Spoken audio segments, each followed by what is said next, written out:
Hello friends, எல்லோரும் எப்படி இருக்கீங்க? நான் உங்கள் விஜய். இன்றைக்கி உங்களுக்கு நான் ஒரு சூப்பரான வெரைட்டி ரைஸ் ரெசிபிங்க வாங்கி பாத் எப்படி செய்கிறதுன்னு காட்ட போகிறேன். இது வந்து கர்நாடகா ஃபேமஸ் டிஷ்ஷு. இது அவங்க ரொம்ப நிறைய பேர் இது டெய்லி இதில் செய்வாங்க. இது எப்படி செய்கிறதுன்னு நான் உங்களுக்கு காட்ட போகிறேன். வாங்க வீடியோக்குள்ளே போயிடலாம்.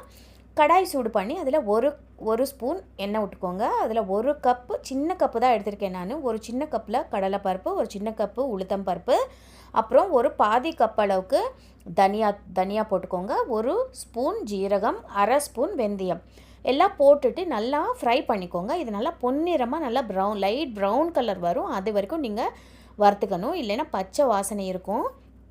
இப்போ இதில் நம்ம என்ன பண்ணணும்னா, காஞ்ச மிளகா ஒரு 7லேருந்து 8 காஞ்ச மிளகா. இது வந்து நம்ம காரத்துக்கு ஏற்ற மாதிரி நம்ம போட்டுக்கணும். இந்த பொடி வந்து நீங்கள் ஒரு வாட்டி பண்ணி வச்சுட்டிங்கன்னா ஒரு மாதம் வரைக்கும் நல்லாயிருக்கும். நீங்கள் ஒரு 4-5 வாட்டி இது யூஸ் பண்ணிக்கலாம்.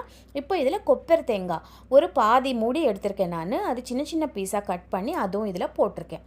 இப்போ நம்ம இது ஃப்ரை பண்ணது நல்லா ஆற வச்சுட்டு இதில் ஒரு சின்ன துண்டு பட்டை, ஒரு 3லேருந்து 4 கிராம்பு போட்டுக்கிட்டு இது வந்து நம்ம அப்படியே நல்லா ஆற வச்சுட்டு பவுடர் பண்ணி வச்சுக்கணும். ஒரு பாட்டிலில் போட்டு வச்சிங்கன்னா இது நிறைய நாளாகவே இருக்கும்.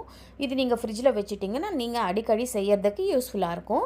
இந்த பொடி வந்து நம்ம நார்மலாக கத்திரிக்காய் பொரியல், உருளைக்கிழங்கு பொரியல் செய்யும்போது கூட நீங்கள் மேலே தூவிக்கலாம். சூப்பராக இருக்கும், டேஸ்டியாக.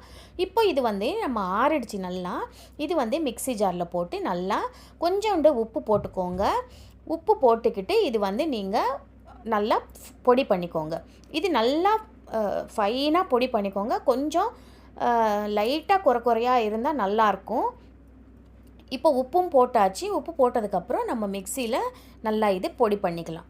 இது பொடி பண்ணிவிட்டு ரெடி பண்ணி வச்சுக்கிட்டோம். இப்போ நம்ம கத்திரிக்காய் சாதத்துக்கு வெறும் கத்திரிக்காய் போட்டு கத்திரிக்காய் சாதம் பண்ணலாம். நான் வந்து கொஞ்சம் உருளைக்கிழங்கு, கேரட் கூட சேர்ப்பேன். அது வந்து எக்ஸ்ட்ரா டேஸ்ட் இருக்கும். அதனால நான் ஒரு உருளைக்கிழங்கு, ஒரு கேரட், ஒரு 4 கத்திரிக்காய் கட் பண்ணி வச்சுருக்கேன். இப்போ கடாய் சூடு பண்ணி இதில் ஒரு 2 ஸ்பூன் எண்ணெய் விட்டுக்கோங்க. அப்புறம் கடுகு போட்டுக்கோங்க, ஜீரகம் போட்டுக்கோங்க, பெருங்காயத்தூள், கருவேப்பிலை.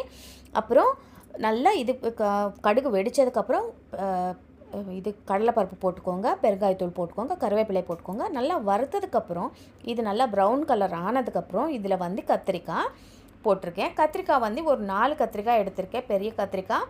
இந்த மாதிரி சின்ன சின்ன பீஸாக கட் பண்ணி வச்சுருக்கேன். இப்போது இந்த கத்திரிக்காய் இதில் போட்டுடலாம். போட்டதுக்கப்புறம் நம்ம அதே அளவுக்கு மெலிசாக கட் பண்ண ஒரே ஒரு உருளைக்கிழங்கு.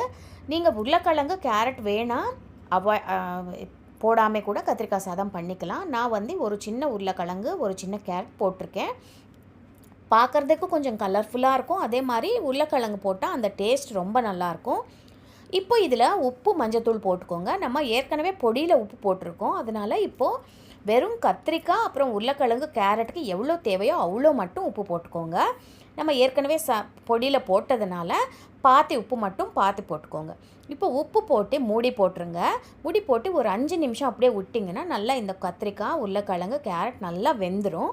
நம்ம 5 நிமிஷம் நடுவில் ஒரு 2 வாட்டி மிக்ஸ் பண்ணிவிட்டு நல்லா இந்த மாதிரி காய்கறி நல்லா வெந்ததுக்கப்புறம் நம்ம இதில் ஏற்கனவே நான் வந்து சாதம் வந்து நல்லா குக் பண்ணி வச்சுட்டேன். நீங்கள் பாஸ்மதி ரைஸில் கூட பண்ணலாம், இல்லை நார்மலாக நம்ம வீட்டில் நம்ம செய்கிற சாப்பாடு அரிசியில் கூட பண்ணலாம்.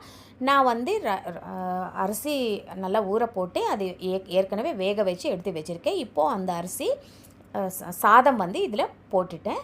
இப்போ நான் வந்து ஒரு 4 கத்திரிக்காய், ஒரு உருளைக்கிழங்கு, ஒரு கேரட் எடுத்திருக்கேன். ஒரு அளாக்கு சாதம் வடிச்சிருக்கேன். இது வந்து ஒரு 4 பேருக்கு போதுமானதாக இருக்கும். இப்போ நம்ம இதில் பொடி இருக்குது இல்லையா, நம்ம அரைச்சி வச்சுருக்கிற வாங்கி பாத் பொடி இருக்குது இல்லையா, அது இது மேலே தூவிடுங்க. ஒரு 2லேருந்து 3 ஸ்பூன் நல்லா தாராளமாக போடலாம். நீங்கள் காரம், உப்பு பார்த்துக்கோங்க. பாருங்கள், கலர்ஃபுல்லாக வாங்கி பாத் ரெடி ஆகிடுச்சு. ரொம்ப டேஸ்டியாக இருக்கும். நீங்கள் இது காலையில் லஞ்ச் பாக்ஸ் கொடுக்கறதுக்கோ, அப்புறம் சண்டே நம்ம வீட்டுக்கு யாராவது விருந்தாளிங்க வராங்கன்னா கண்டிப்பாக இந்த ரைஸ் ட்ரை பண்ணி பாருங்கள். எல்லாருக்கும் ரொம்ப பிடிக்கும். அதே மாதிரி நீங்கள் இந்த பொடி செஞ்சு வச்சிட்டிங்கன்னா இது செய்கிறது ரொம்ப ரொம்ப ஈஸி. 5 நிமிஷத்தில் பண்ணிடலாம். கண்டிப்பாக ட்ரை பண்ணி பாருங்கள்.